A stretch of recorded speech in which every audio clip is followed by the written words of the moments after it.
Et ce matin, 6h54, nous recevons un mélomane mythomane, un drôle de nom pour Hugues Hamelings. Bonjour Hugues. Bonjour. Pourquoi un mélomane mythomane?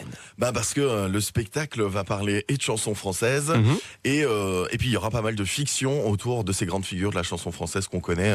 On va parler de Véronique Sanson, de Michel Berger, on va parler de Maître Gims, de Charles Aznavour, de Sylvie Vartan. Et donc on parle de musique, on parle d'artistes, mais vous parlez de quoi? D'anecdotes de leur vie par exemple, de leur carrière? En fait, le mélomane mythomane raconte les petites histoires des grandes chansons au travers de la garde à vue d'un personnage qui se retrouve donc face à un policier parce qu'il a séquestré Michel Polnareff pendant 2 jours et 2 nuits dans un local à poubelle. Pourquoi pas?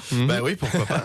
Et donc il va devoir rendre des comptes à la police et de déposition en digression, il va nous raconter toute sa vie qui est totalement improbable, ce qui en fait probablement un mythomane, puisqu'il dit avoir connu Charles Trenet et Maître Gims, donc en termes de durée c'est quand même vraiment conséquent. Connu, rencontré, vécu, tout le bazar. Influencé leur carrière respective, etc. Et donc à travers tout cela, moi je vais incarner plein de personnages, toute une galerie de personnages qui vont nous permettre et de raconter des choses vraies sur l'histoire de chansons que tout le monde connaît, et puis bien sûr toute une série de choses que j'ai inventées pour en faire un vrai spectacle, une vraie fiction. Donc si par exemple maintenant je vous donne un nom d'artiste, vous avez une anecdote derrière? On peut essayer, ouais. Si par exemple je vous dis Véronique Sanson.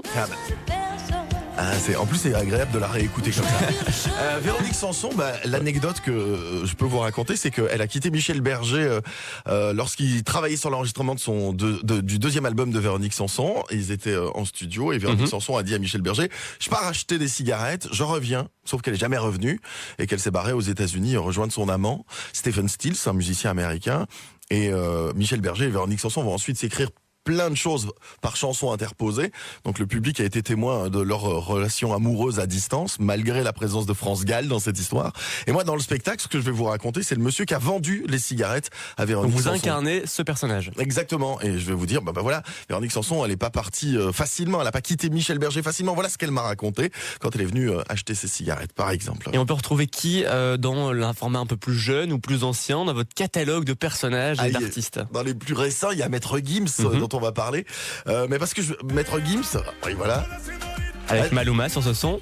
Alors, en l'occurrence, dans le spectacle, je fais un parallèle entre Sapé comme jamais, qui est un des premiers succès de Maître Gims, et La plus belle pour aller danser de Sylvie Vartan, qui a été écrite par contraste, qui a été écrite par Charles Aznavour. Et disons que je compare le texte de Maître Gims et celui de Charles Aznavour pour voir si oui ou non on parle de la même chose et de la même manière, et on découvrira que certes c'est 2 chansons sur le même sujet, mais que par contre sur la forme c'est assez différent. Mais comment vous avez contacté, comment vous avez trouvé toutes ces anecdotes? Vous avez rencontré les artistes, sait-on jamais? Vous avez fait des recherches, lu, regardé la télé, j'en sais rien. Alors non, je les ai pas rencontrés, et probablement d'ailleurs que le spectacle soigne ma frustration par rapport à ça, puisque il y a plusieurs personnages dans le spectacle qui disent j'ai bien connu machin, et je pense peut-être que c'est une façon pour moi de vivre par procuration la rencontre de ces artistes. Mais non, en réalité ça fait des années que j'aime lire ce genre de bouquins quand je pars en vacances au bord de la piscine, et je me suis rendu compte qu'il y avait une sorte de comique de répétition dans ces livres qui racontent des anecdotes de chansons. Très souvent on dit c'est une chanson qui a été proposée à Johnny Hallyday qui l'a refusée, à Claude François qui l'a refusée, et donc de ce comique de répétition m'est venue l'idée de faire un spectacle, et j'ai d'ailleurs eu le titre du spectacle, le mélomane mythomane, avant d'écrire la première ligne, et puis petit à petit les personnages se sont profilés, quoi. Pour celles et ceux qui ont envie, Hugues, de vous voir sur scène, vous êtes ce week-end, vendredi, samedi et dimanche du côté du Petit Chaperon Rouge, sauf que le trait c'est complet par contre. Demain soir c'est déjà complet, il reste quelques places samedi et un peu plus de place dimanche, puis encore une date le 25 janvier 2020. Et on retrouve toutes les infos sur le site lepetitchaperonrouge.be ou encore sur votre site directement, lemélomanemythomane.com. Et on publiera toutes les infos sur notre page Facebook, la page Bruxelles-Vivacité RTBF. Merci Hugues d'avoir été avec nous ce matin. Avec grand plaisir. Le mélomane mythomane à voir du côté du Petit Chaperon Rouge.